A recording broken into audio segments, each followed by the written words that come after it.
इसके बाद वो एक और रास्ते के पीछे चल पड़े, यहां तक कि जब वो दो पहाड़ों के दरमियान पहुंचे तो उन्हें इन पहाड़ों से पहले कुछ लोग मिले जिनके बारे में ऐसा लगता था कि वो कोई बात नहीं समझते।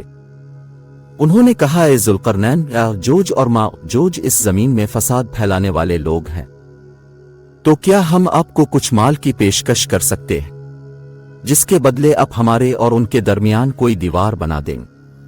जुल्करनैन ने कहा, अल्लाह ने मुझे जो इक़्तिदार अता फरमाया है वही मेरे लिए बेहतर है, लिहाजा तुम लोग हाथ पांव की ताकत से मेरी मदद करो तो मैं तुम्हारे और उनके दरमियान एक मजबूत दीवार बना दूंगा।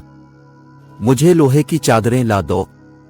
यहां तक कि जब उन्होंने दरमियानी खला को पाट कर दोनों पहाड़ी सरों को एक दूसरे से मिला दिया तो कहा कि अब आग देखाओ।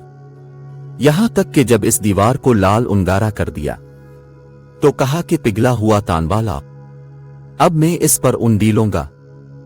चुनांचे वो दीवार ऐसी बन गई कि जोज ना इस पर चढ़ने की ताकत रखते थे और ना इसमें कोई सुराख बना सकते थे। जुल्करनैन ने कहा, यह मेरे रब की रहमत है कि इसने ऐसी दीवार बनाने की तौफीक दी।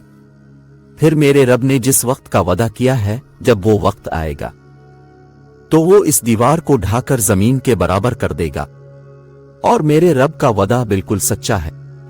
और इस दिन हम उनकी ये हालत कर देंगे कि वो मौजों की तरह एक दूसरे से टकरा रहे होंगे और वो हर बुलंदी से फिसलते नजर आएंगे और सूर फूंका जाएगा तो हम सबको एक साथ जमा कर लेंगे और इस दिन हम दोज़ख को उन काफिरों के सामने खुली आंखों ले आएंगे जिनकी आंखों पर दुनिया में मेरी नसीहत की तरफ से पर्दा पड़ा हुआ था और जो सुनने की सलाहियत नहीं रखते थे।